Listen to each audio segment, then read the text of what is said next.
This is a HeadGum podcast. Universal FanCon is a brand new convention coming to the Baltimore Convention Center in April of 2018. FanCon will be a round-the-clock event featuring comics, cosplay, gaming, celebrity guests, music, and more with a focus on diversity and inclusion. Get your tickets now at universalfancon.com because geek is universal.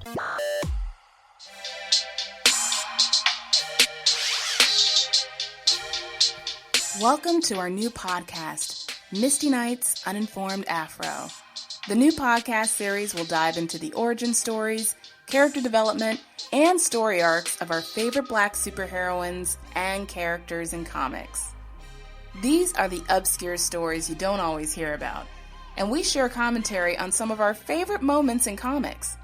We're going into deep discussions about Storm, Misty Knight, Monica Rambeau, Vixen, Amanda Waller, Riri Williams, Lunella Lafayette, and the Dora Milaje.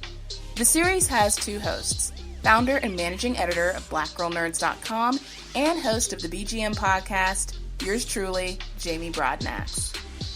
And Stephanie Williams, host of The Lemonade Show. Each episode will reference comic book issues, dates, and creators. That way you can go back and check out the stories for yourself. By the end of the series, you will become a certified expert in the fictional world of Black superheroines. Please subscribe and leave us a review on iTunes. We'd love to hear what you think about the show. See you soon.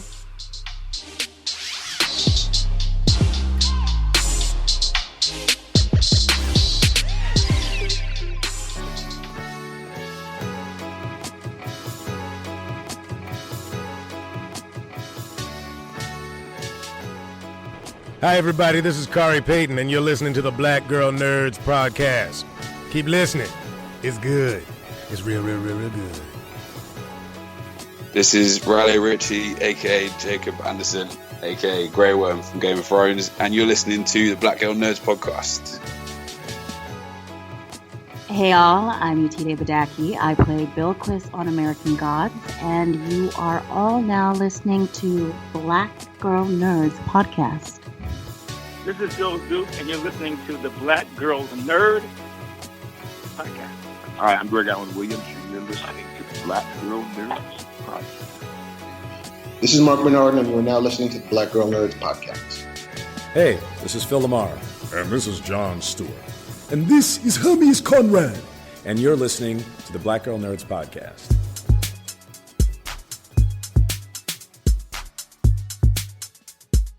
5, 6, 7, 8. Holla boys and girls, it's the BGN. Coming from the Marvel world to the DC friends. All the way from Hollywood to the PCN. She defends everyone from sleazy men. Won't apologize for spitting Shonda rhymes. The space that we make is never colonized. Talking games and movies and actors. Better shake your booties for Black Girl Nerds. Better shake your booties for Black Girl Nerds. Yeah, better shake your booties for Black Girl Nerds. Ha. Better shake your booties for Black Girl Nerds. Better shake your booties for Black Girl Nerds.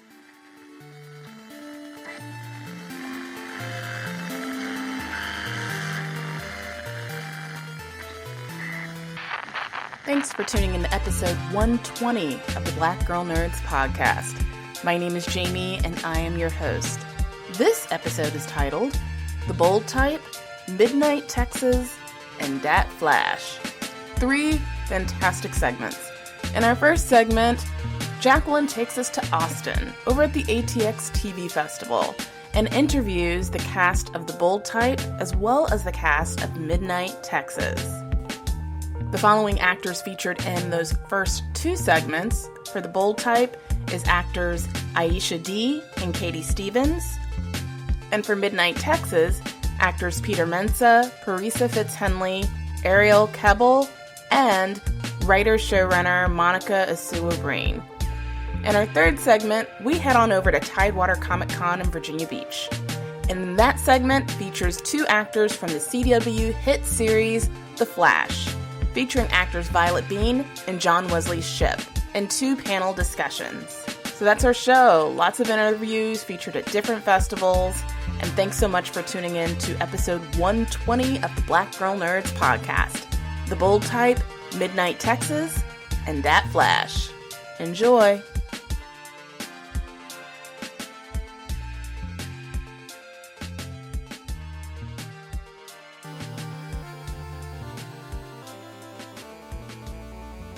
Freeform's brand new show, The Bold Type, gives us a glimpse into the outrageous lives of people working at the women's magazine, Scarlet. The 2-hour new series premiere starts July 11th. Take a listen to actors Aisha D. and Katie Stevens.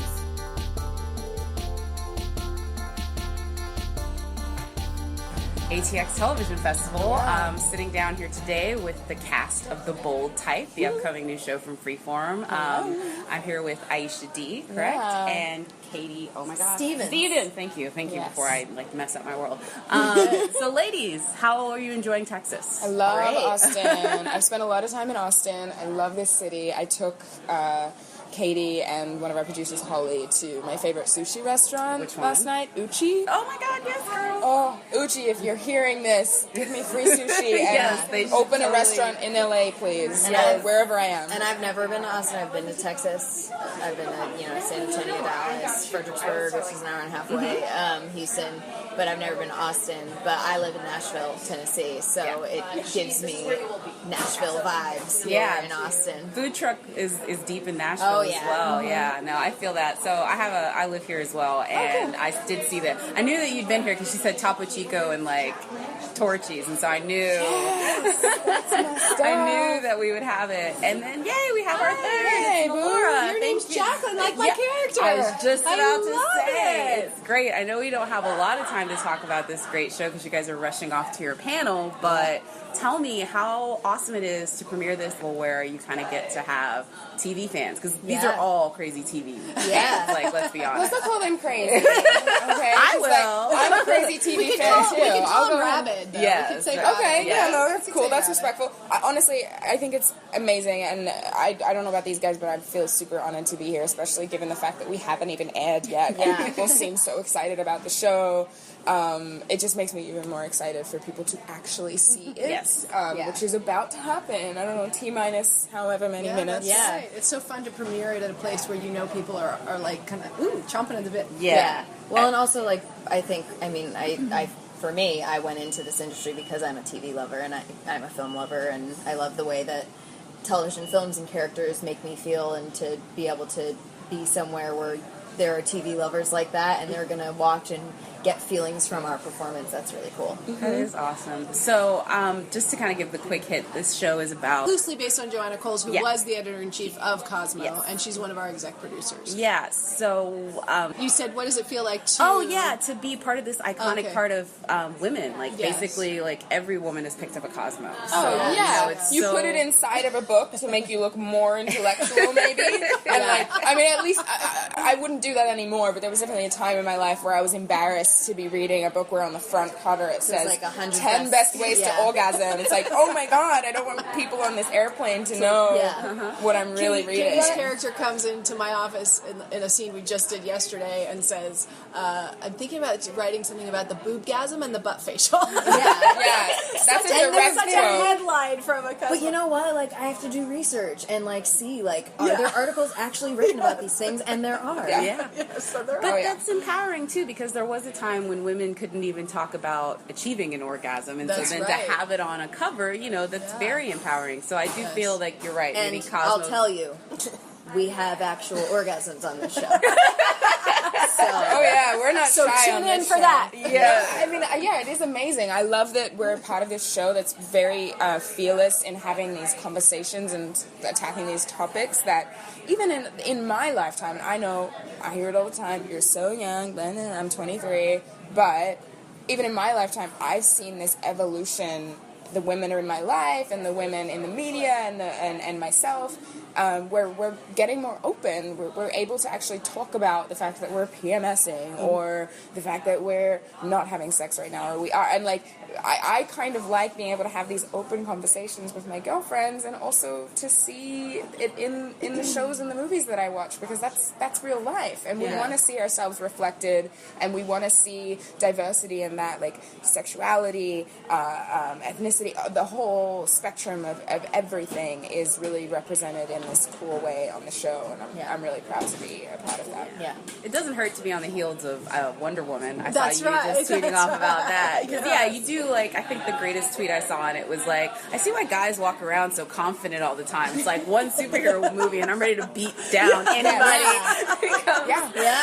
It's true. So that was a momentous moment, and I think that it's exciting that we've been talking a lot about this today, but just having this wonderful feminist show couched in fashion, beauty, makeup, like gorgeous girls playing out these experiences with a female mentor who's really strong but also kind. I think that's one of the most distinct things about the show. I think it's very exciting. Well, all of you also get to work with female showrunners, and as you said, Joanna. We have a female DP. Yeah, we've had quite a few female directors. In fact, we have surpassed the 30%. By the way, if you have 30% female employees, you're doing good. Wow. We're gonna why don't we raise that up to a full on 50? I don't know. Just saying, a full on 50% would be great. But we have surpassed on our show the 30% female director quotient that makes us a more success. Than I think half, at least half half or the more than episodes. It's been about 40. It's about 40%. So it's really good. It's really good. Well, they're wrapping me up, but I wanted to ask if you ladies could give anyone just a quick, if you guys could go around and give me a quick tagline for the show for folks, what's going to make them tune in. So. God, that's more a Sarah question. Yeah, I mean, I would say fierce, fabulous, empowered, bold, unafraid to make mistakes women who are strong and lift each other up. Mm-hmm. Excellent. Yeah. And for my character, if you're a boss or you want a boss, tune in to watch what a boss is supposed to look like. A badass woman boss who's also kind, has integrity, and is a mentor.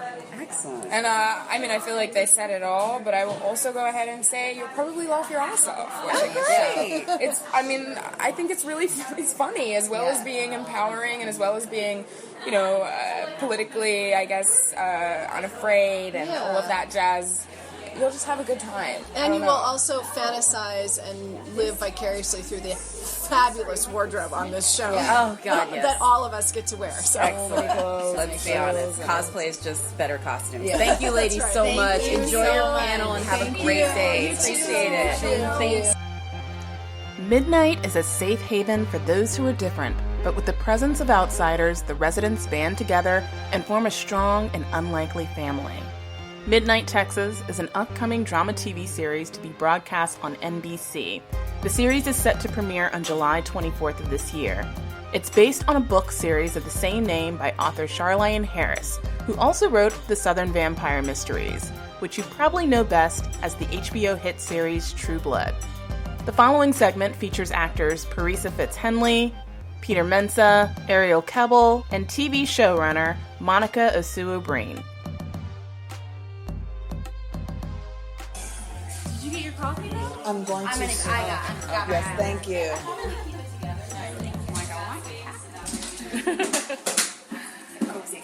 Yes. Snuggle up, you guys. Snuggle up. Yes. This is it. So, I'm Jacqueline with Black Girl Nerds. I'm Melissa from the Televixen. I'm Carolyn from Telltale TV. Hi. Hello. Creative names. Wow. So we'll introduce ourselves. So I'm Peter Mensah, and I play Lemuel Bridger on Midnight Texas. I'm Monica Owusu-Breen, and I'm writer and showrunner of Midnight Texas. I'm Parisa Fitz-Henley. I'm just kidding. I'm not according to your. I'm so sleepy on my bed. Right? No, but I do love her. Yeah. I'm like, I didn't see But you. you can't be her just because you love her. You can't. You weren't in Luke Cage. I appreciate you though. But I appreciate that show. So. I'm Arielle Kebbel, and I play Livia Charity. So first of all, I will say Midnight Texas, and now you guys are back in Austin, Texas for the ATX Film Festival, kind of bring it to the masses. Mm-hmm. Did you feel that synergy? Because did y'all film Texas or Albuquerque? Where y'all filming? Albuquerque. So now that you're in Texas, do you feel the difference? I don't know if we can answer that. It's hot. It is hot. And Albuquerque was cold. We was freezing. I can feel the difference. But maybe that's not what you're asking. No. Well, I was just going to say, maybe, have you seen anything quintessentially Texas that you've been here? Queso? Queso's quintessentially Texas. I just got in this morning. So. It's my first time, so sorry. I'm a rookie. I don't know what I was supposed to be looking for. I hear I barbecue. love Elizabeth. Barbecue, yes. Barbecue, Amy's Ice Cream, and Elizabeth's. You're schooled. You know I know. all the. I like It's her a here. sixth festival. Yeah. That's Come why on. she's Yeah. in here. You're one of the ambassadors. I was just playing it cool, guys. I know. No, seriously, Elizabeth's is amazing. Awesome. It's noodles and eggs. Okay. I mean, it's the best. I thought you were talking about ice cream. I'm so confused. Oh, yeah, that's Amy's. Okay, all right. Yeah, Amy's is ice cream. Elizabeth's is all right. noodles. This is like a normal day's work. Yeah. Has noodle ice cream bummed basically, me it's out. first Elizabeth's, then Then Amy's. okay, I got it. Yeah. And so Tomorrow. the food in Albuquerque wasn't as cool as in Texas. What do you guys No. have against Albuquerque? No, I'm curious. I've never been to Albuquerque. I've never been I feel like you're trying to get some scandalous things. There's certain cities you hear about their food scenes. Albuquerque's not one of them. Of course it is. There's Christmas, red and green chili. Yeah, that's Okay. what they're known for. Is the red and green It's chili. a big deal. It's like your queso. That one hasn't traveled to Canada though, so Yeah. I don't think it's travel. I'll play the Canadian card. In general, yeah. So how much of this, I mean, the books are some of my favorites, and it's just such a rich universe that Charlaine Harris created. Did any of you know anything about the books before starting to work on this project? Well, my agent sent me a book and said, look at this, does this intrigue you? And I read 2 chapters, I'm like, it does intrigue me a lot. Yeah, I mean, I knew True Blood.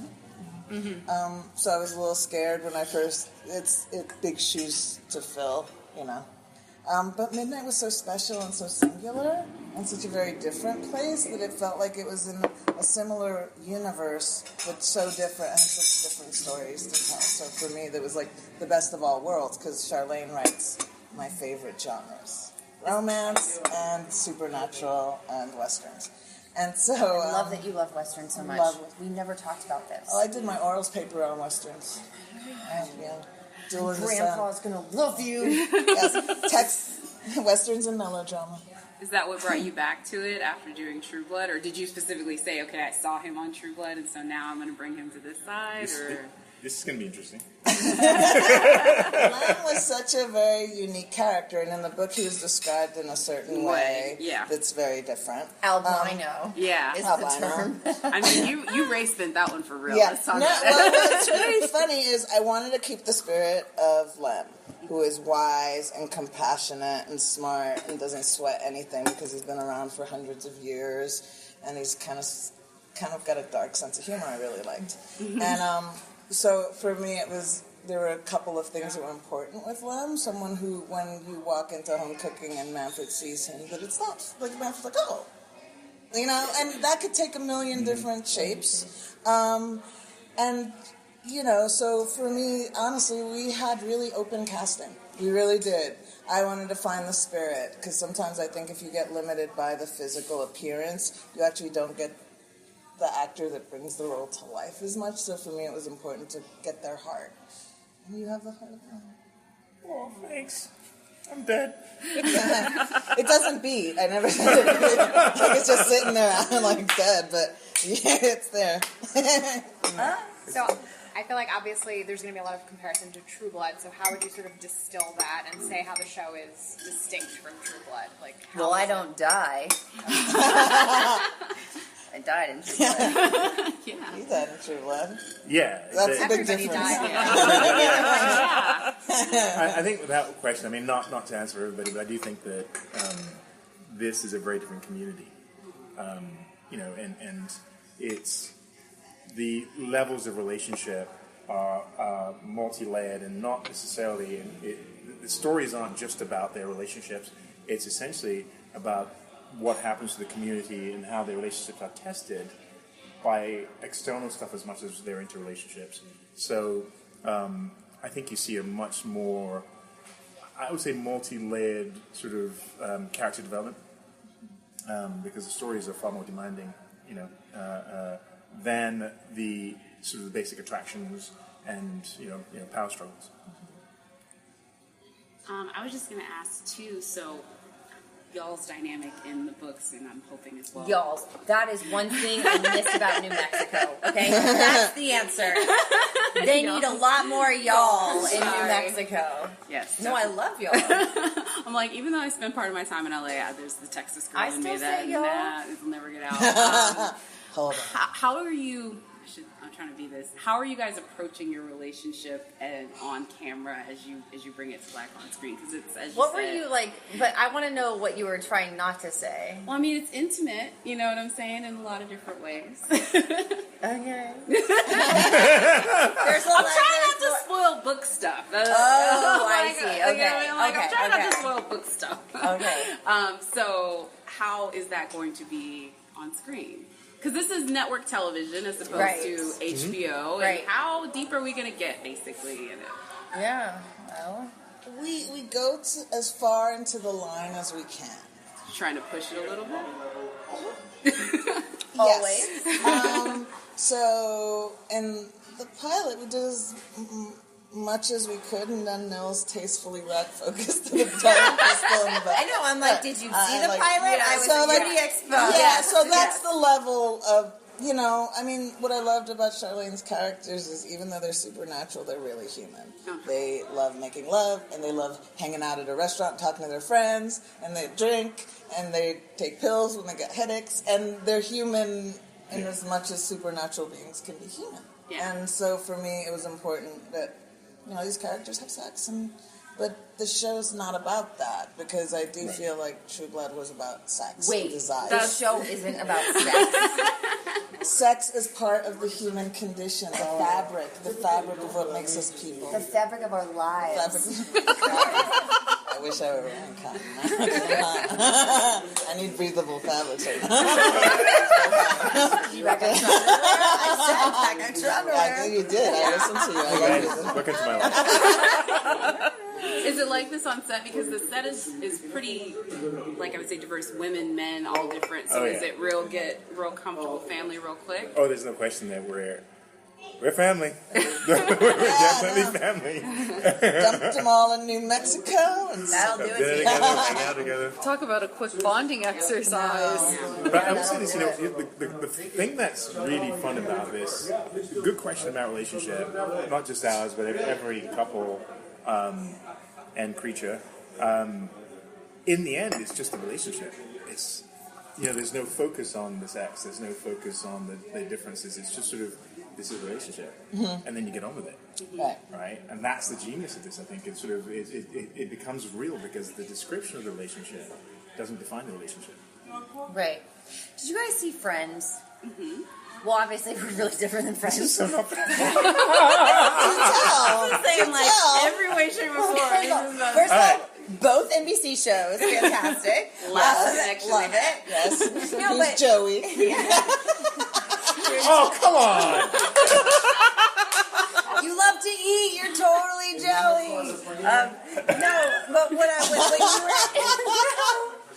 when you were talking about the couples, I had this flash, and I was like, because one thing I loved is even there was like different script episodes that we would get coming in, and sometimes, obviously, it's my job to understand my character and create the relationship with Lim and Olivia. But there'd be times where, like, I would totally understand what Sarah and Francois' characters were going through, or Parisa and Dylan's characters were going through, or I was so proud to see Joe and Chewy's relationship, and so the reason I brought up Friends is it's like, I love Friends because every episode, the couple I thought was my favorite, it switched. But it didn't just switch every episode, it switched like every 5 minutes. I was like, oh my God, I'm totally them.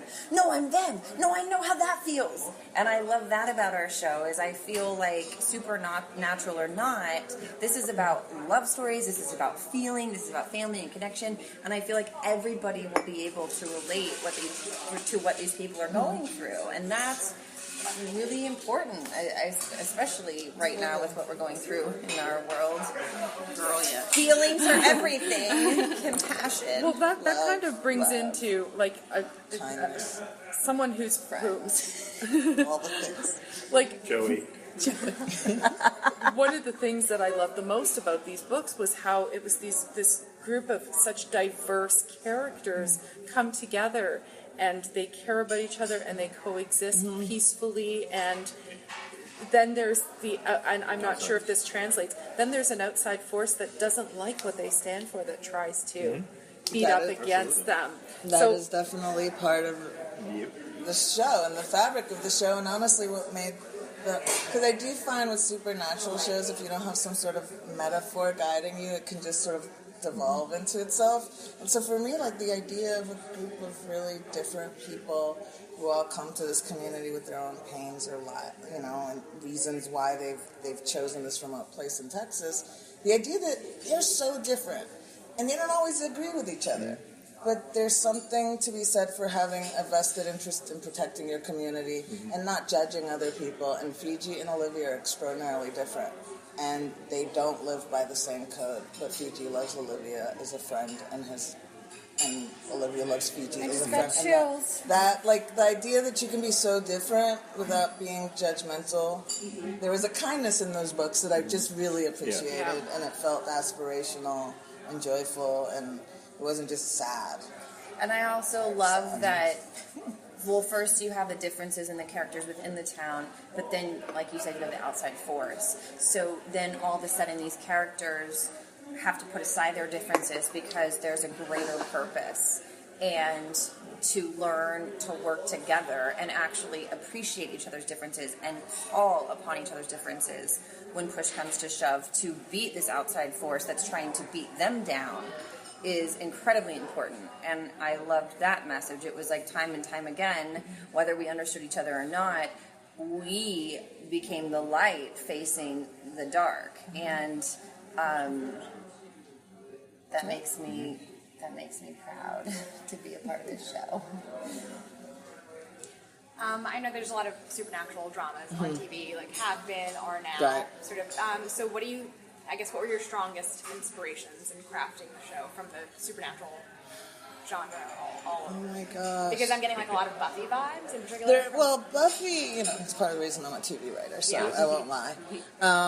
And Solomon was... Yeah, and our producing director was David Solomon, who also did all these seasons of Buffy. So, definitely, because it was a group of people joining forces. Trying to think what else. And the metaphorical aspect, obviously. Exactly. Like everything sort of relates to the human condition. I think I learned a lot on Fringe about how to tell stories like this, because every episode there was the theory, the showrunners would call it the mythalone. Every episode has a beginning, middle, and end, but we're pieces of a giant myth. So a way to sort of let every episode have its own character, its own distinct story, its own vibe, but then make it part of an entire season. That was, just as a structure for the season. I'm trying to think what else. There's part of me that believes it's a family drama. There's part of me that believes it's a human drama, and so I take inspiration from 30-something. How to tell a story. Couples who are struggling to work it out. They were just talking about that in the This Is Us panel. Oh yeah. Yeah. I'm ready for the 30-something reunion. Let's make that happen. Seriously, Seriously. We almost have that. Yeah, pretty much. Really? Yeah. Yeah. Oh, wow. So maybe next year. Wait.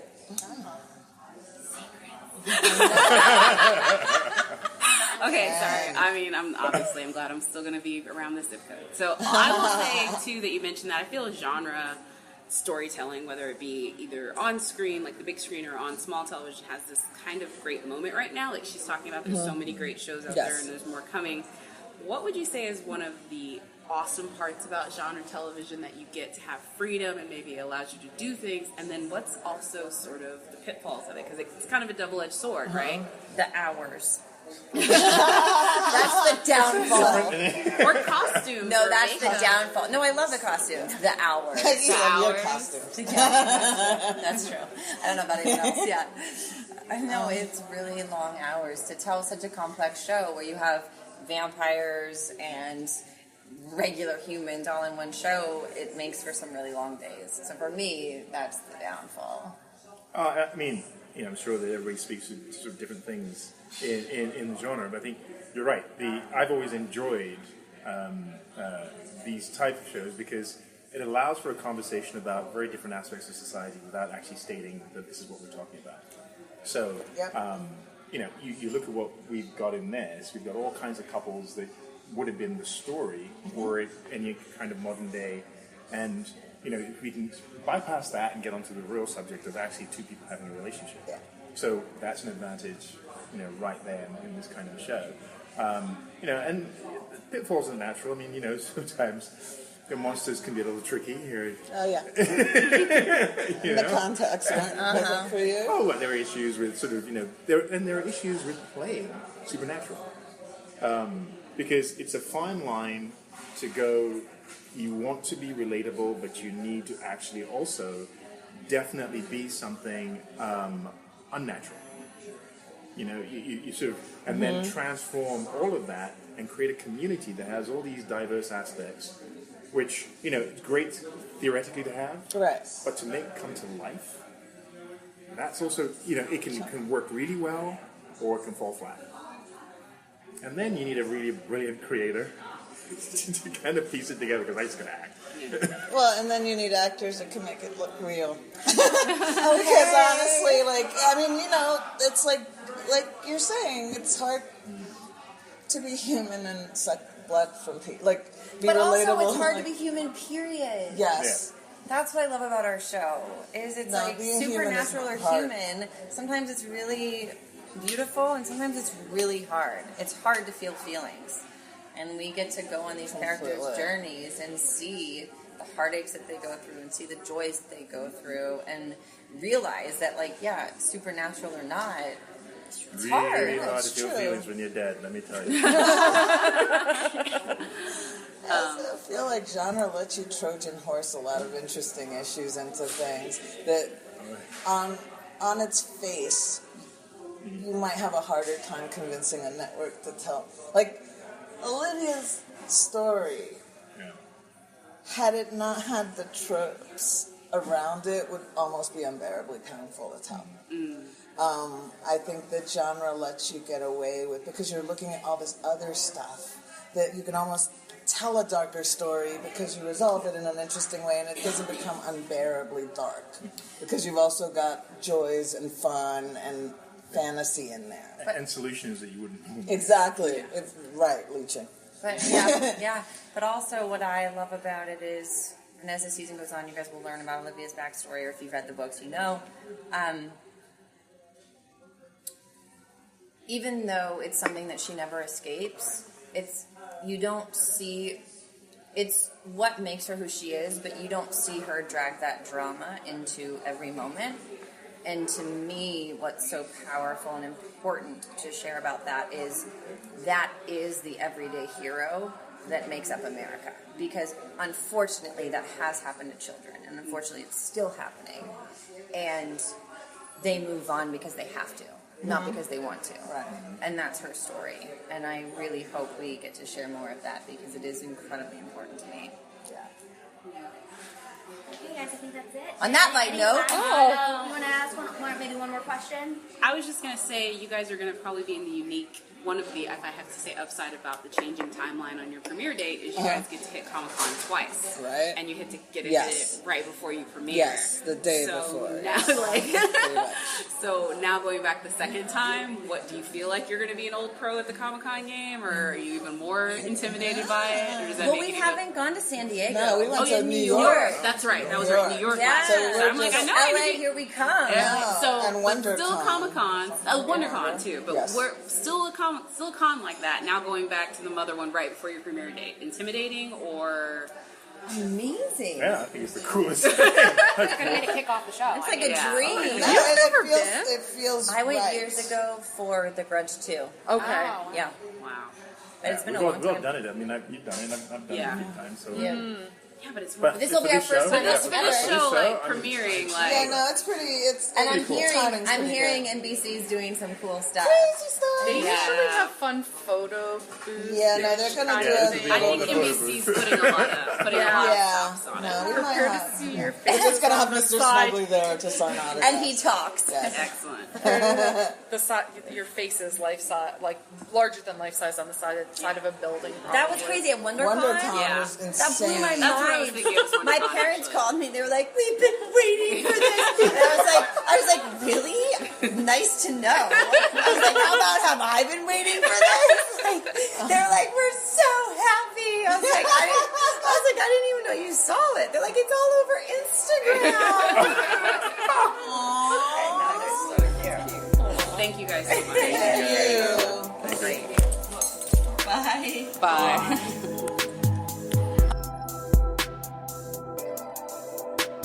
And our final segment features two actors from the CW hit series The Flash over at Tidewater Comic Con.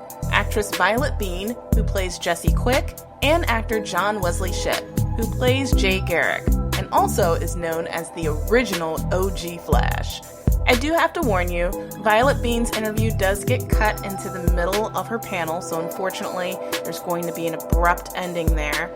And there's also an abrupt beginning to John Wesley Ship's panel, so had some slight technical difficulties with the audio, but overall the audio is very clean and clear. I think you're going to enjoy and get a lot out of this segment. Take a listen.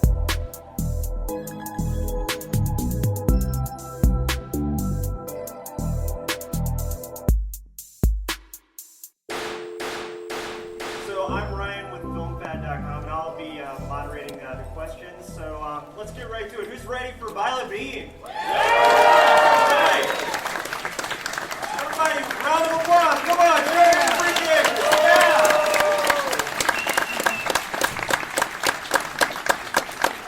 Guys, you're so sweet. Hello everyone. So how are you enjoying Tidewater Comic Con so far? Good. I've never been to Virginia Beach, so Yeah? first time. Been here for a couple hours. It's going well. Well, you're not catching our best weather. That's what I hear. But I won't judge it on that, so don't worry. So I'm just going to do a few questions, and then we'll jump right into the people that matter, which are all you, all the fans out there. Yes. So first off, when being cast as Jesse Quick, were you aware of the popularity of the Flash universe? Okay, so when I auditioned with mock sides and a fake character. So I didn't even know I was auditioning for Jesse Quick, or I would have, gone out and done some research at least. Once I booked it, they told me, and I was like, this is going to be great. Yeah. This is going to be awesome. I'm going to have powers. I'm going to be a superhero. Obviously, didn't have the powers right at the beginning. But when I learned that I was playing her, I knew of the show, and before I auditioned, I knew of the show, and I knew how popular the Flash was. I didn't really know of Jesse Quick because I didn't read the comics as a kid, but I knew that the Flash was a big deal, and this was going to be great. What was the casting like? I mean, the auditioning process. Was it just like a script read? Did they have you going into anything else for preparation for the character? Yeah, so usually, for those of you who don't know, it can be a very lengthy process. It can be, 5 to 8 auditions, each time going in with, producers or directors or whoever. For this particular audition, I sent in one tape with mock size and a mock character, and they called me and they said, "You got it." Hey. It was so fast, and it was like nothing I've ever experienced. Usually they want to at least meet you, you know what I mean, before it happens. I don't think they were maybe anticipating how big they wanted this character to go or where they wanted to take her until, we started shooting and they liked what they saw, I guess. Well, getting into the powers aspect, I'm sure a lot of the fans out there have seen some of the behind-the-scenes action shots for getting in preparation for displaying the powers on screen.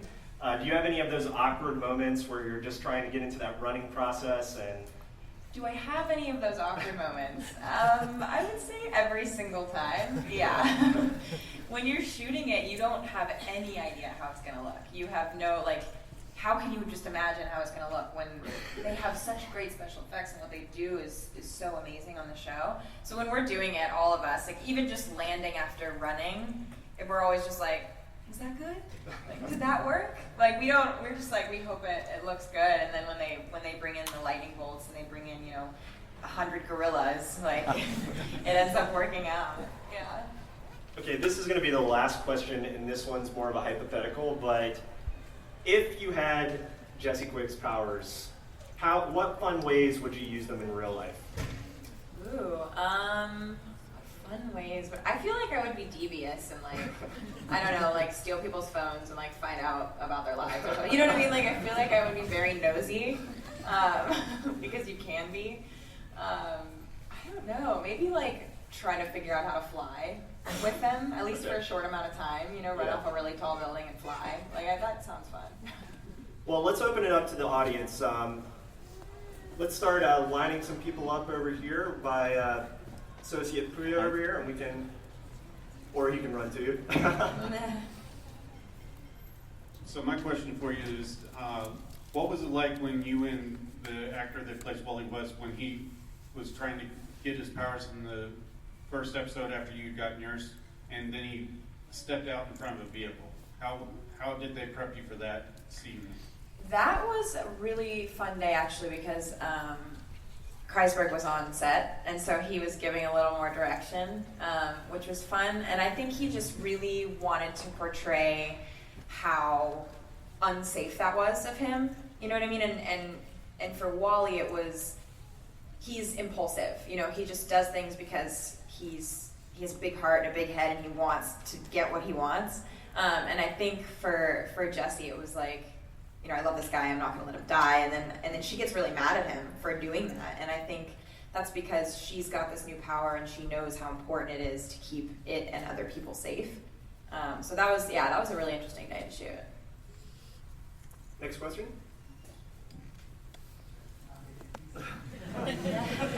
Get your workout in. Is there an evil Jessie? You're also welcome to line up. Yeah. Can you describe for us what was it like to wear the uniform for the first time? That was really fun. I had 2 fittings before we started shooting with it, and none of them were with leather.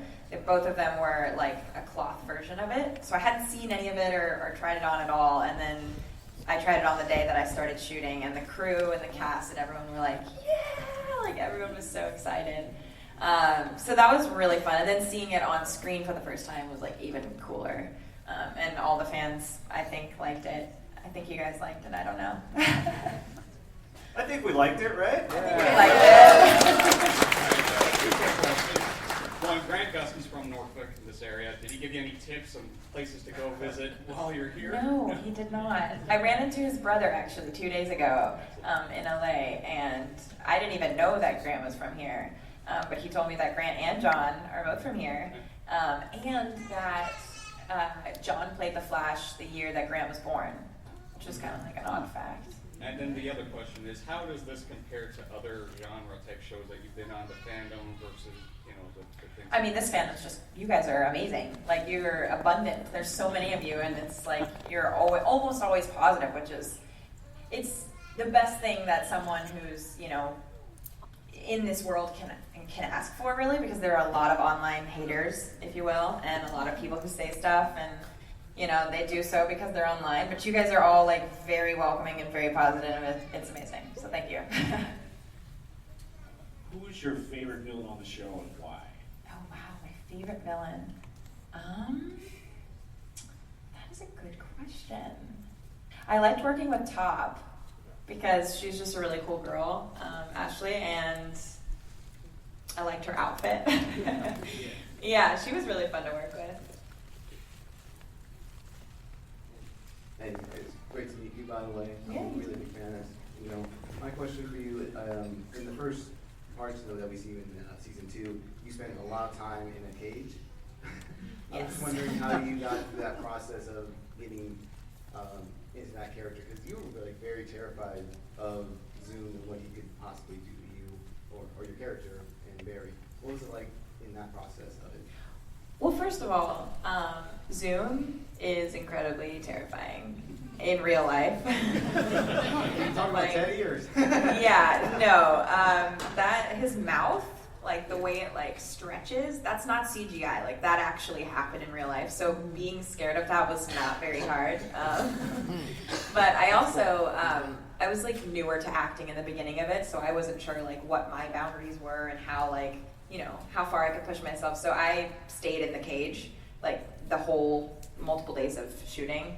They like kept coming up to me and they were like, do you want to go sit in your chair? And I was like, no, like I'm going to stay here. Like, I'm getting into it. So that might have helped, I guess. Thank you. Hello.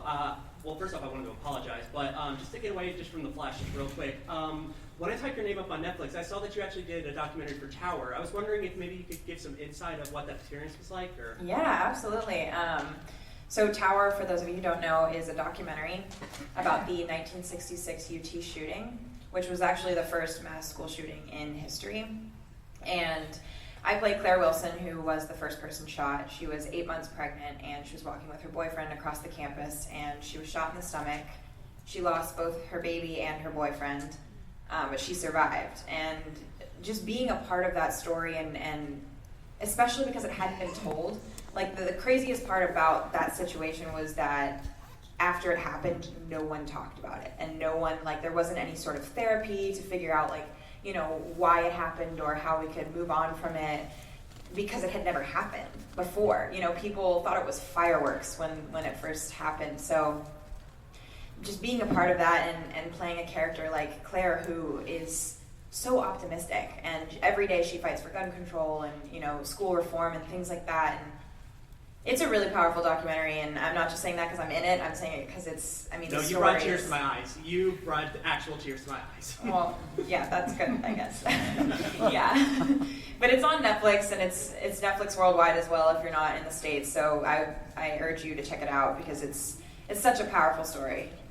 Well, thank you so much. Yeah, thank you for bringing that up. I appreciate it. What was your favorite scene to be a part of in the show? And is Cisco really that funny? Carlos is hilarious, yes. My favorite scene, that's like, wow. I love a lot of the group scenes just because we're all there all day and we're like playing card games and like goofing around and stuff. But oh my gosh, my favorite scene, that's like, ooh. Every time I get to work with Keenan is honestly amazing, just because he's such a nice guy, and we're already friends in real life, so working with him is not like anything, you know what I mean? We're just like on camera and then we're not, you know? So any scene I've done with Keenan, really. Thank you. Yeah. So, who would you have rather been revealed to be Savitar, since it was now... Do we all know? Yeah, spoiler alert here. I know, you're just like, so... It's 2 weeks after, I figured it was okay. It probably is. Yeah. Yeah, is it okay, everyone? Is everyone cool with that? Yeah. Okay. Quick, do a wiki search if you don't know. I know. I was thinking it would be Julian. I've asked a couple people today who've come up to my table, like, what they thought. And I would say probably, like, 70% were like, I knew it was him. And I don't know if they're just saying that because, like, it already happened. It literally was in context. They did tell him in, like... And once it's revealed and then you go back and you're like, he said, I am the future Flash. Like, it's literally, yeah, he's telling you what happened, but... I honestly thought it was Ronnie. People said that too. Yeah. I don't know. I'm happy with it. I think wherever they take it, it'll be cool. Are you going to be in any future season 3 episodes? Season 3, I'm not sure, but I will be back for season 4. Jesse's story is not over.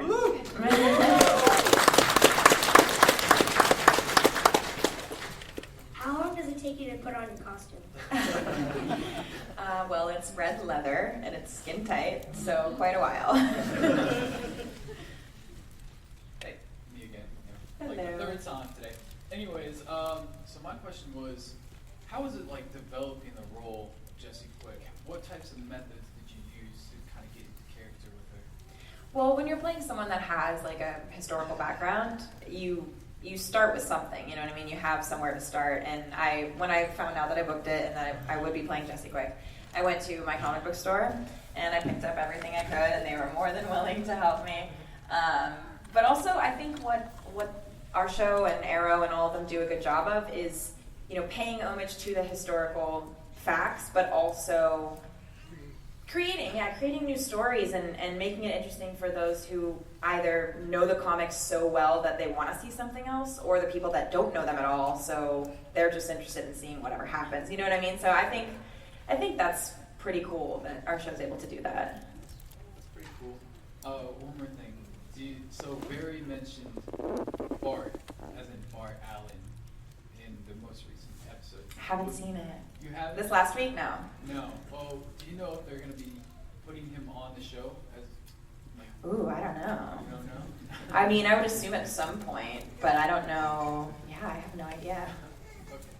Let's see. Let me ask you a really quick one. So when you went to your local comic book store, the shop owner, like I heard the story with John Bernthal a while ago when preparing for The Punisher, and he said they were very adamant about specific things that he needed to read to prepare for the role. Did you get that same kind of influence from them? So when I first went there, it was like maybe a week or maybe like 4 days after it had been announced.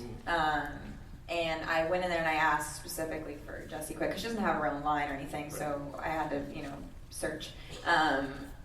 And at first he was like, yeah, and then he was like, yeah, that's a really weird request. And I was like, yeah, I'm just kind of interested in it, just trying to see what she's about. And then he just like kind of looked at me, and then I like saw the gears turning, and he was like, you're not, are you?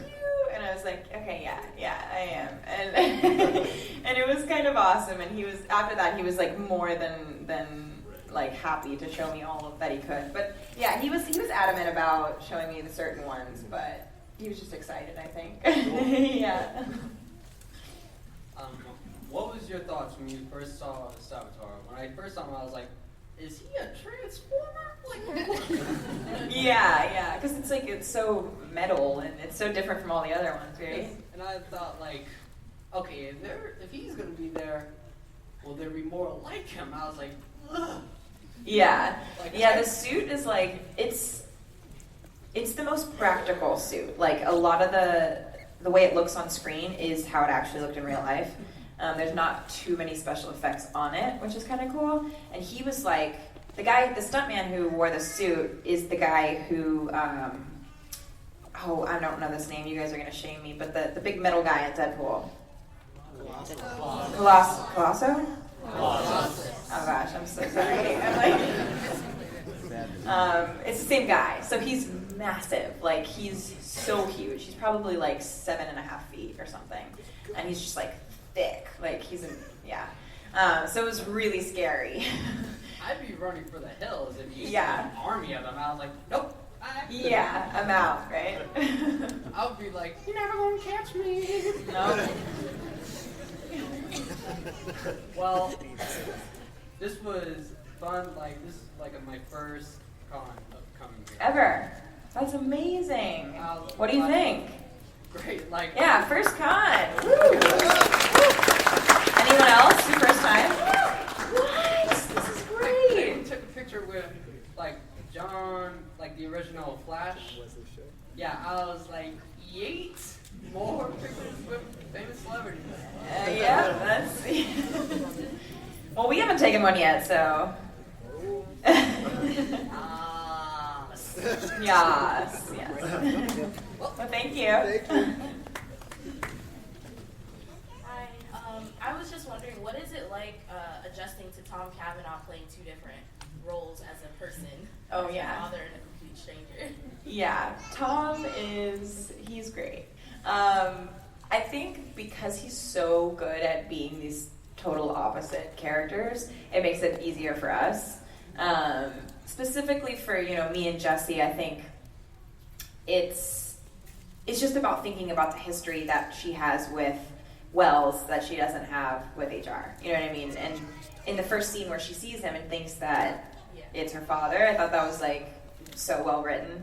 And then they kind of have a few sort of father-daughter scenes after that, which I think are sweet, but he's not the same person, you know what I mean? He's not her father, but if you've got someone like that on a different earth, they've got to be somewhat connected to you, right? Like in some sort of way. So those scenes are really interesting to do. Do you think we'll get to see more of him now that he has sort of a new love interest? The interactions between you and his new lady? Maybe, that'd be cool. Yeah, there's not much information out there on our version of Jessie's mom, so it'd be interesting to see that relationship. Yeah. Thank you. So they came up with a solution for the series. They came up with a vest like race car drivers wear that circulated ice water through the suit. And then in between takes, I gotta tell you a story. Is anybody watching Feud?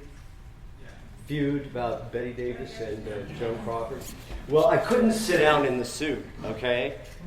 And so they came up with a solution. They dragged out the old Betty Davis lean board when they do these costume epics and they'd have these like huge gowns. Probably shouldn't tell you guys this. But anyway, they drag it out and you'd step up on it and it had arms and you'd lean back. And they take the hose out of the back of the suit and plug it into the ice chest and circulate ice water to at least snap me awake, you know, because you'd be there and it's like they give you a direction, you know.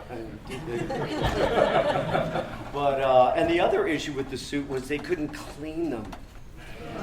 Ooh. And it was spongy, wasn't it? $100,000 to build 4 suits in 1990, and they couldn't clean them. I was sweating through it, and it started to crumble, and they were constantly doing repair work. So their solution was to hang it in my trailer and spray it with Lysol. And at 5 a.m, the next morning, it would still be wet and sticky when I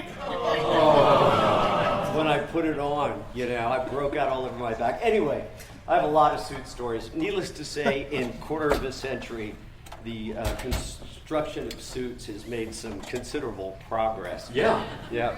Yeah. Well, that suit was actually designed by Dave Stevens, wasn't it? Yeah. Rocketeer. We have 2 Oscar winners designing our 2 Flash suits. The current one. The current one, Colleen Atwood. She's a killer. And the one before. Also fantastic. So back in, I guess it was 1989 when we first approached about the Flash TV show on CBS. Yeah, it was. What was your feeling about being offered a superhero? Just for a little context, back then the only big live-action superhero had been the Tim Burton Batman with Michael Keaton. Were you ever worried about typecasting or having it look silly? Because that was pretty high-tech effects that they were calling for in pre-computer days. Yeah, coming from New York, and I'd already been on Broadway, and I had my 2 Emmys for daytime, and I was geared up to come. I had just done Neverending Story 2, the film, the summer of '89, and decided to come out to LA. So when they first mentioned it to me, my major frame of reference for comic books was not the Tim Burton Batman, it was the Adam West Batman. And with the kerplow, kerflooey, thwoosh, all that stuff. And I was like, which I enormously enjoyed. I wouldn't miss it. But I didn't know how good I would be. That wasn't really where my training lay. And I was a little leery of another comic book treatment for television. And I talked to April Webster, Emmy Award-winning casting director, Lost, and multiple other things. And I said, I'm just not sure, are you guys going to take it seriously? She said, John, just read the script. Danny Nilsson and Paul DeMeo's treatment for the pilot, the hour-and-a-half film, that was our pilot. And she said, do you think I'd be involved if it was going to be what you're describing? She said, just read it. And so I started reading this script, and it was the story of an unblessed son in a cop family where real cops work the streets. But Barry goes into the crime lab because his mom doesn't want to be worried, that every member of her family could get killed at any moment, and hats off to our heroes in blue,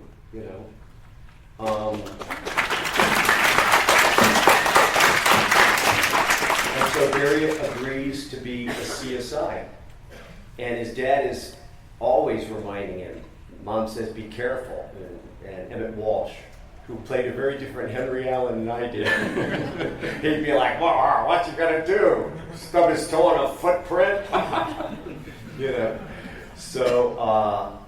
So that was an interesting thing. And then he's in this accident and suddenly reaching for a cup of coffee and it smashes against the wall, or you run to catch a bus and ends up 35 miles away in the ocean. Or Crystal Beach, I think. That's 60 miles! That's 60 miles. Yeah.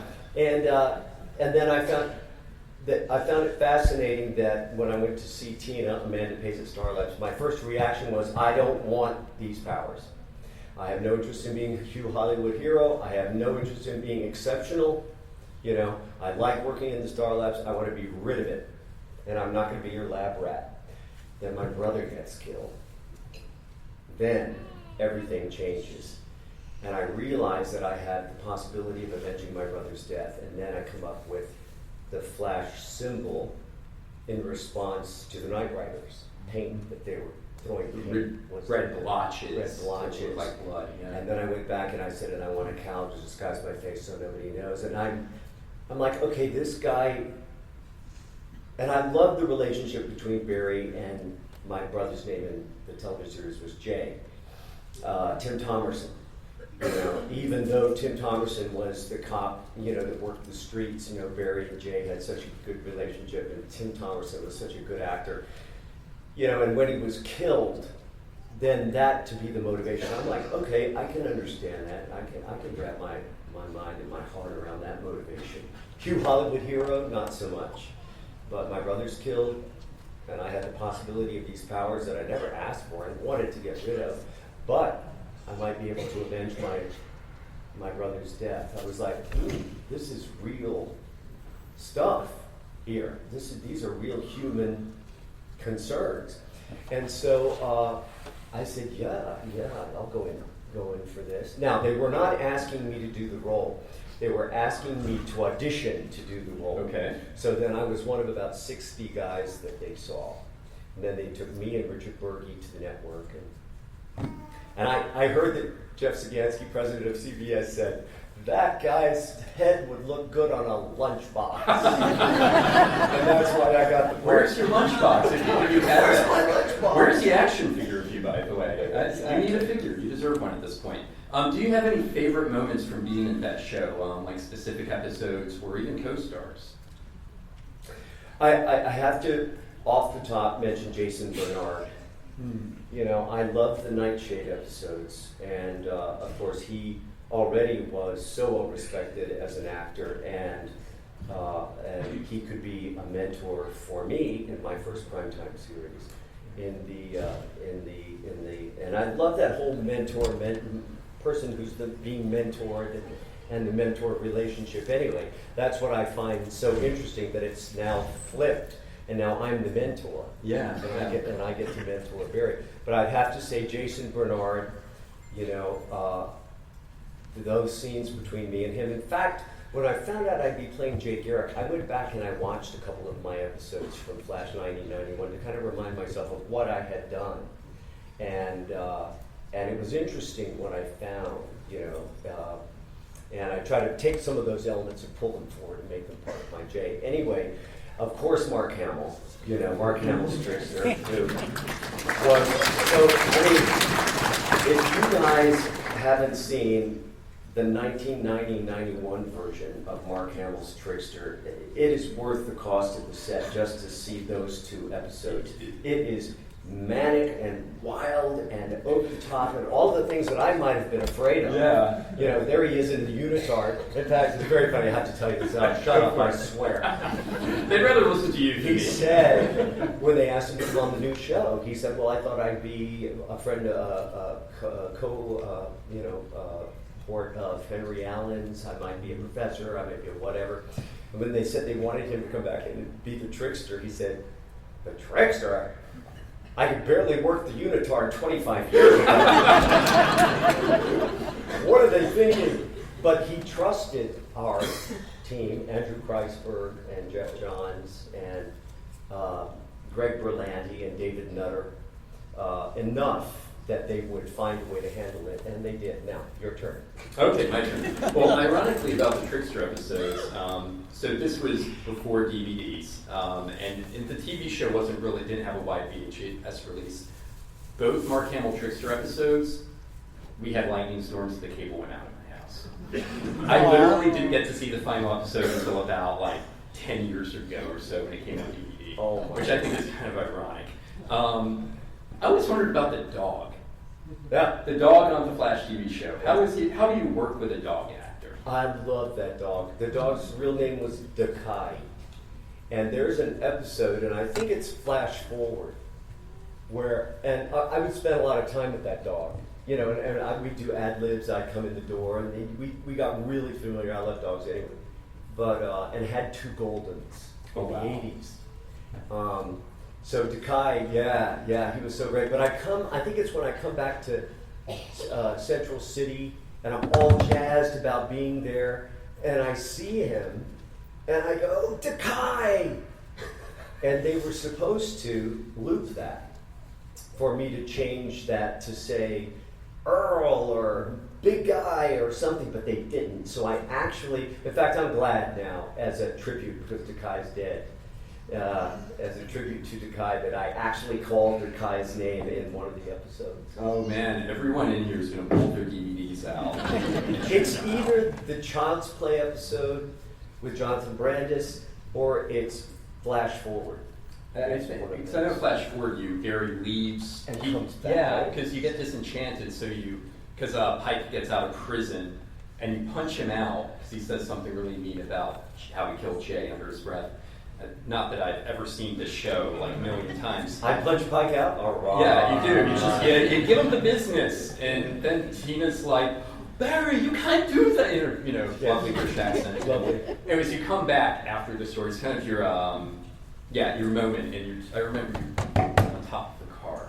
So. Oh yeah, I did. Yeah. I turned around. Yeah, and you give Julio a hug and all that stuff. Julio hug. Yeah. So what is the matter with you?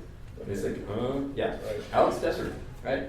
So what was your reaction when they came to you about the new Flash TV show with Grant Gustin to play Henry Allen at first? Well, that was a whole process, I mean, by that point, I'd been representing as the Flash for 24 years. And, and like you said, in 2006, when they released the DVD, suddenly there was this whole new interest. And in those days, we carried bigger audiences, even though we only went one season, because you had to carry our pilot. I think we had 17 million viewers, because you only had 3 stations, but you had to carry 25 million viewers weekly in order to stay on the air. But what was your question? What was your reaction? Now all I'm thinking about is when the first one came out. What was your reaction when they came to you about playing Henry Allen? Oh yeah, and so I had heard, thank you, that it fell in and out of development. It was going to be Ryan Reynolds, it was going to be a movie, it wasn't, and it was like, wow, what is the issue with getting it together for having a new Flash? So then when I heard they were doing it and building a new show around Grant Gustin, and then I heard how Jeff Johns had blown up the Allen family. Now, Henry Allen is wrongfully convicted of killing Nora Allen in front of a 10-year-old Barry. And Barry's the only one who believes that he's innocent. And I remember saying to JC, I said, if they come to me, if they didn't come to me, I would completely understand. The past is the past, have a clean break, make everything new. I said, but if they come to me, because everybody was saying Jay Garrick, I said, that's the role I want. Henry Allen is the role I want. Because I knew a couple of things. That if Barry was the only one who believed in Henry's innocence, and part of his reason to be was to vindicate his father and to avenge the death of his mother, that would carve out a very special place for Grant and I within the confines of the story. And my instinct was right. The show, everything's happening, explosion, spectacle, and then everything stopped, and the lights went down, and he would come when he needed to have a word with his father. And that gave us sort of a show within a show. I will always treasure those father-son moments because there was so much happening between me and Grant at the time. So sometimes I look at it and I'm saying, that's not Henry talking to Barry, that's John talking to Grant at that moment. And at one point I remember saying to him, because he couldn't see me, the way the reflection was in the glass, and he had said, wait, and he stopped his take on his close-up. He said, I can't see John.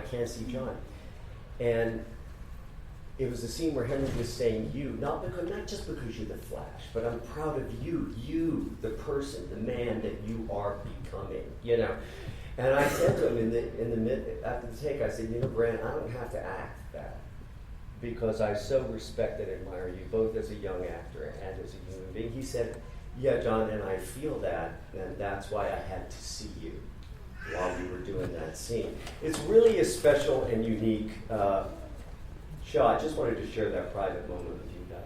Yeah, that's awesome. And that really was the emotional core of the show for like the first season. Because you have all of the flash action at Star Labs, but then it's the moments with Henry that really were that 1-2 punch. When did you learn that Henry was going to die? Did you know that from the outset, or was it something that you just found out with that episode? I figured Henry would have 1, maybe 2 good seasons in him. You know, because Henry was really there. The show's called The Flash. Barry Allen is The Flash. Grant Gustin is Barry Allen. So everybody character that comes on and off that show is a part of the hero's journey of Grant's Barry. So Henry's purpose for being on the show was to be there in a nurturing capacity so that the audience could see into the heart and the soul of this young man, this vulnerable young man who was capable of doing these extraordinary things. And as he became more and more comfortable, but see, here's another overlap.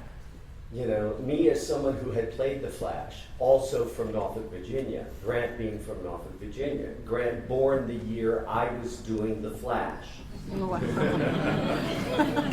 Both born in January. Wow. You know, and you know that you know that it was just a really remarkable, extraordinary thing for those moments when I just love the moments when you don't know who's talking. Are the actors talking to each other? Are the characters talking to each other? And by the time Henry had been there for him and taken him to the place where he could be fully the Flash on his own, subtext, John had been there for Grant in whatever way I could, you know.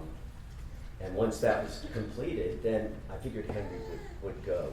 I had no idea, as late as March, what their plans were about my being, spoiler alert for anyone who hasn't watched the end of the second season, the Man in the Iron Mask. I was in a costume fitting, and I was fitted for this shredded prison outfit, and I was like, well, this is interesting. We're doing a flashback to Iron Heights with Henry, and then costume director casually says, of course, you'll be fitted for the Iron Mask by the prop department. I'm like, you had flashbacks to 1990, didn't you? I don't know. No way. Will there be hoses at least? No.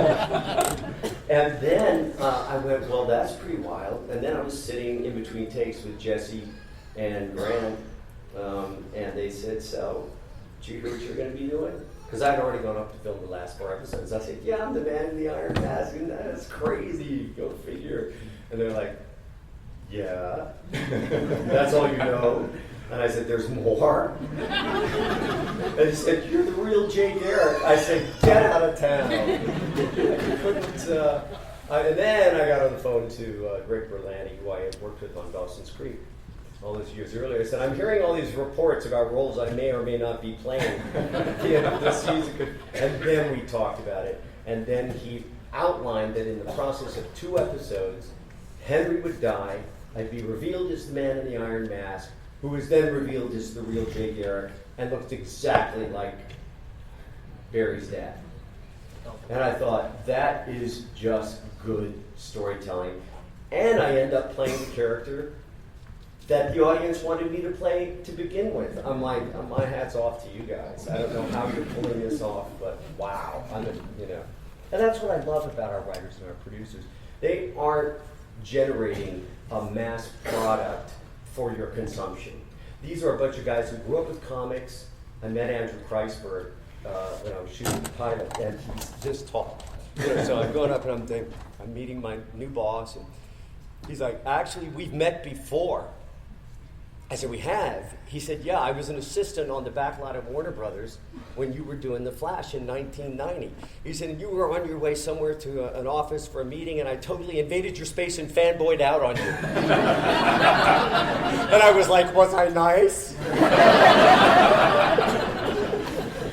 So there's a lesson in that. Today's assistant is tomorrow's boss. Well, you know, Jeff was, I interviewed him way back when he wrote his first comic book called Stars and Stripes, and he was an assistant at Richard Donner's production office. Yes. That was the other number I reached him at. And I think a lot of why Jeff is such a brilliant mastermind with TV is he gets comics and he gets television. So he kind of, it's like this beautiful marriage, I think, with every program. I had no idea when I was doing the Dawson's Creek when Greg took over for Kevin Williamson that The Flash was his favorite. I had no idea.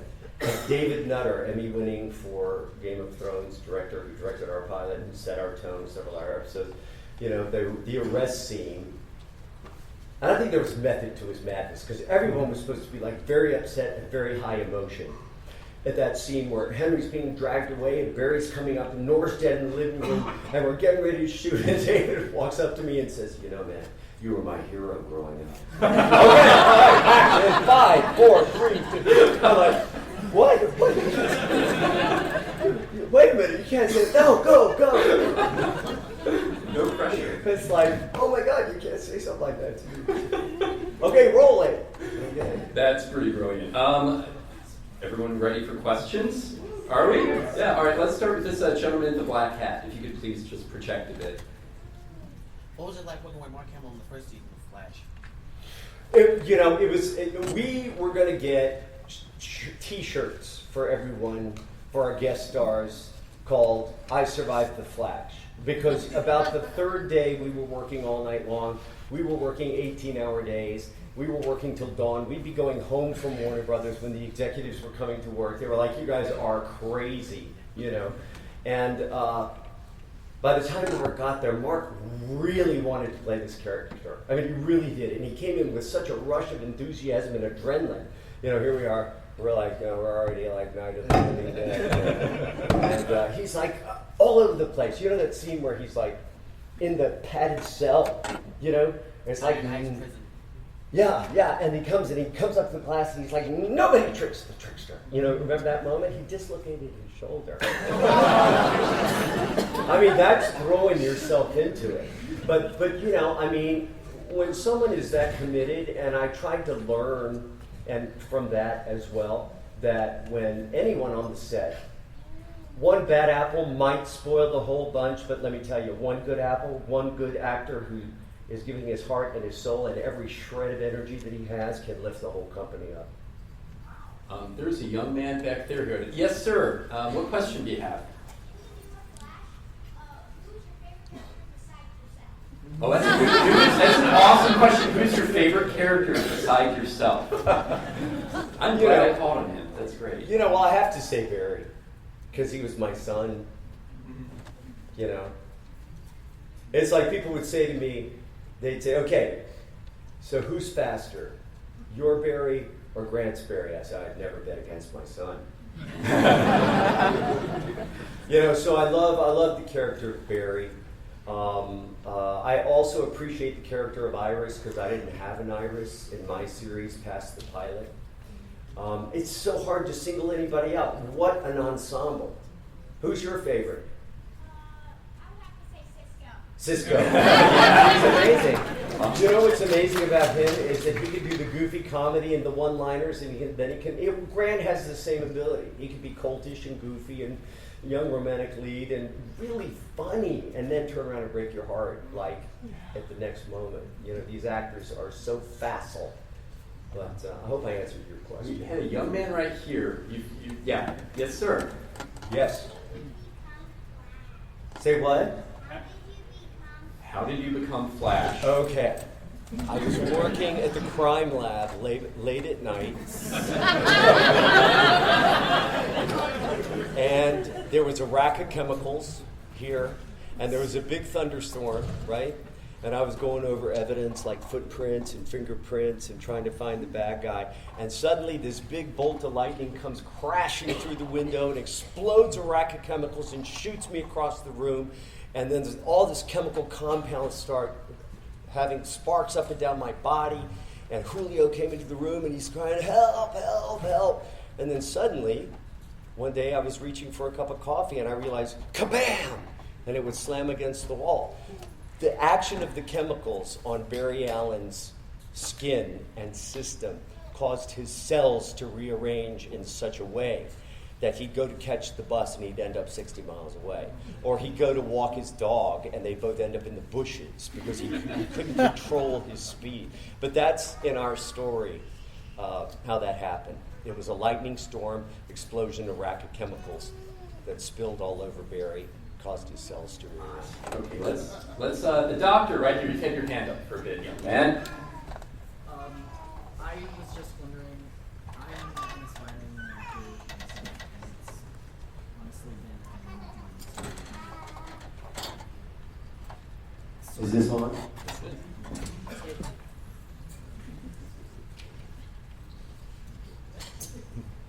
I'm an aspiring young actor myself, and I was wondering if you had any pro tips in order to get into the industry. You know, I got into the industry. Okay, hold on. I really want to say this. It's on the internet. 38 years ago. So I've been a professional actor. This is my 38th year. Wow. And so I moved to New York. Dropped out of college, moved to New York, and well, one thing I always say when a young actor always asks me, the only advice I can give, because I'm not particularly good at the business, but I love the work. And so if you make it about the work, and study and train, it's not about being discovered one day walking down the street. The work is hard beginning, during, and after. And you gotta love what happens between two actors when you stop acting and you look at each other and you just start telling each other the truth the way you and I are right now. So that's the only advice I would have. Love the work. I definitely do. I've been doing this production.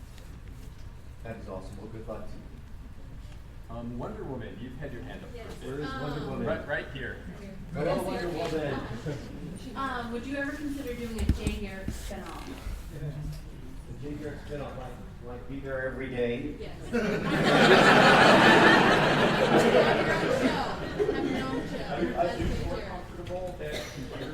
Well, the most important thing is it's an undersuit and an outer shell. The important information being they can wash it. It makes it much more comfortable for everyone concerned. But, one of the things I've enjoyed about working on this new show is I get to sort of come in and have these great scenes and skim the cream off the top, and the kid gets to do the heavy lifting. To show up and be a superhero, absolutely yes, sign me up.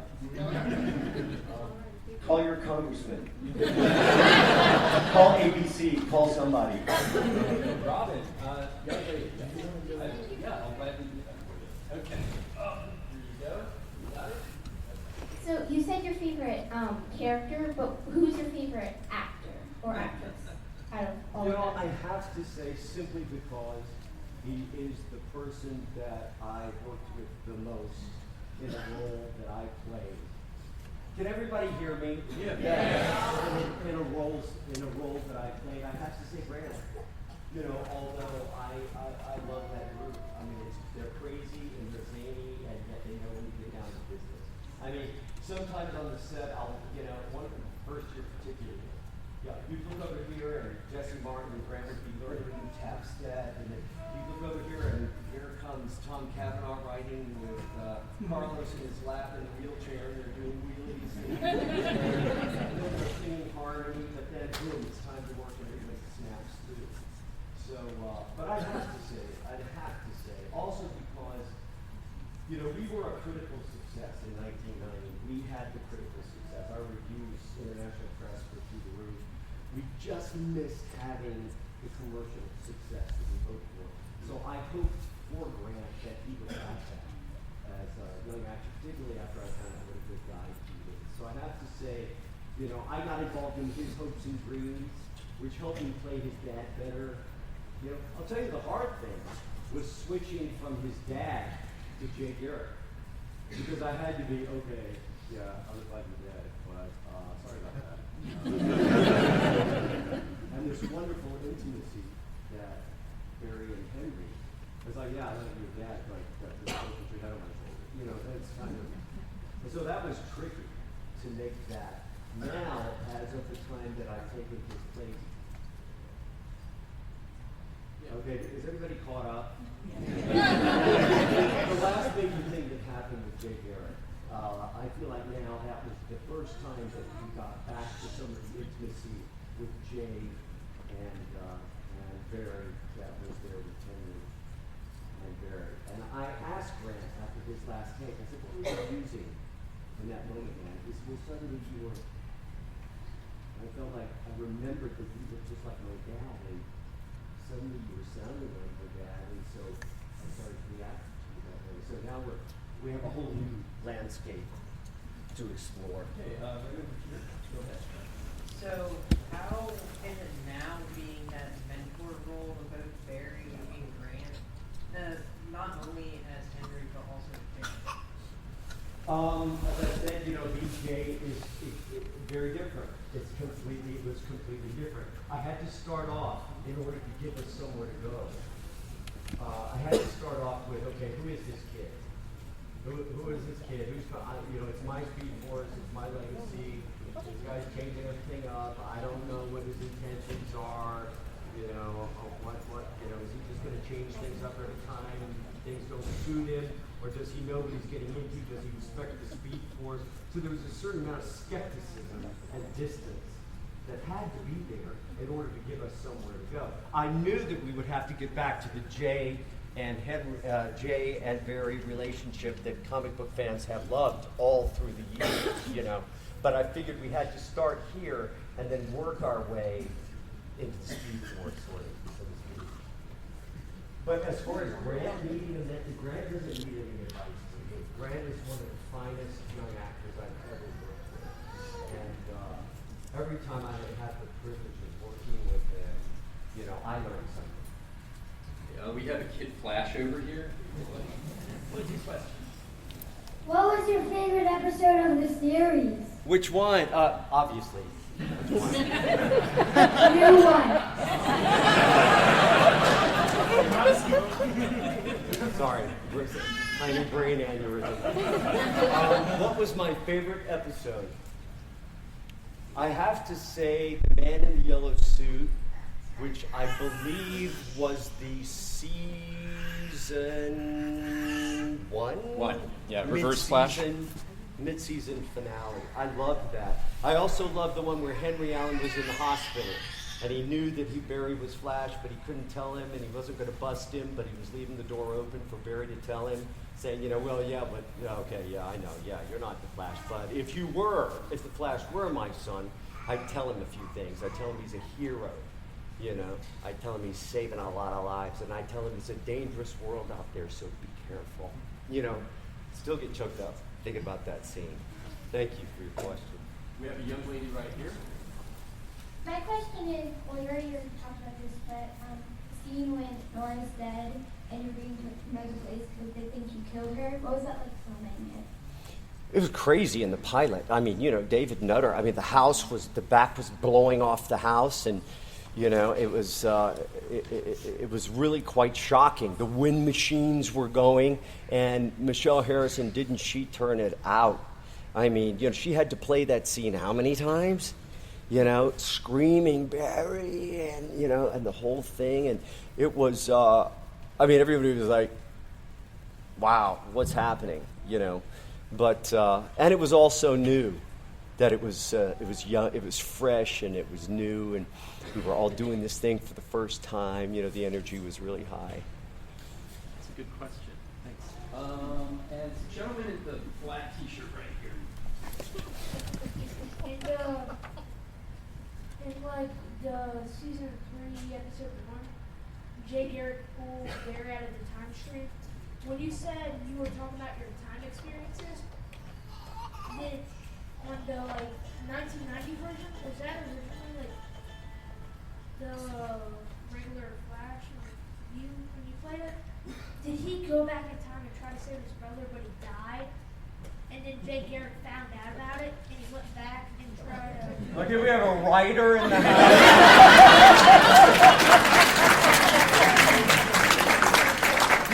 We didn't do the time travel. We didn't have the multiple Earths. We didn't do all that. Everything that was pretty much happening in the 1990 Flash, that might have been developed as we had gotten a second season. I tell everybody it took us 24 years to get a second season. But we didn't have multiple Earths and things. That's a good question. This gentleman here is poor arm doesn't look like it's not tall. Yeah. But he's taller, actually. He's a lot taller. Yes. Stand up. Okay. Yeah. So you might have answered the question in a different way, but did you have any idea when you received the script 20, 25 years ago? Did you have any idea how successful the show would be now? No. Like, of how much lives would be touched by that? No, I tell you, it's quite moving. It's a moving experience to come to conventions like these. How many people, there have been several who have come to my table who've said, I watched your show with my dad, and now I'm watching the new show with my son. And I get to be the element that ties that together. Blows my mind, man. I never thought once I got out of that suit I'd ever put on another suit or a suit again as long as I live, you know. And I'm so honored that, I mean, I was Barry, I was Professor Zoom in Batman the Brave and the Bold, I was Henry, and now I'm Jay Garrick. Yeah. It's like I tell people the only character left is, I don't know, Nora Allen. We have a gentleman right here. Who would you say is your favorite speedster villain? Speedster villain. Yeah. Well, I mean, you know, the one I clearly that's been the most developed on any shows I have on is Savitar. I have to say the whole Savitar thing. I mean, what a mind blowing when the suit peels down and it's future Barry. Spoiler! Oh my God. I keep forgetting that a lot of people are not watching it as it airs. You're watching it on Netflix, and the seasons are released all at the same time. So if I just blew that, forget everything I just said. Rewind. Go back in time. Go back in time. I'm John Wesley Ship, and it's really nice to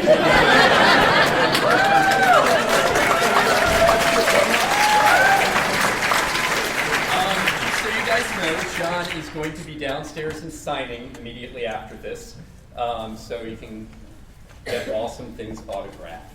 I want to say one more thing about the question that was asked, is that, you know, The Flash was 50 years old when I got to it. And The Flash was 75 years old when Grant got to it. The Flash was going on before I ever got to it, before Grant ever got to it, before Ezra got to it, and it will continue on long after we're gone. And you guys are the keeper of that flame, and thank you for letting us take this ride with you.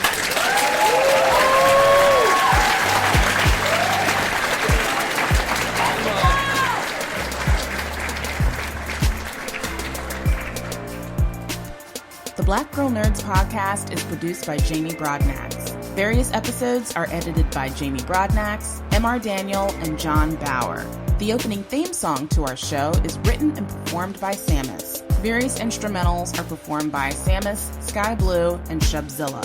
You can find episodes of the Black Girl Nerds podcast on iTunes, SoundCloud, Google Play Music, Stitcher, Spreaker, and Spotify. That was a HeadGum podcast.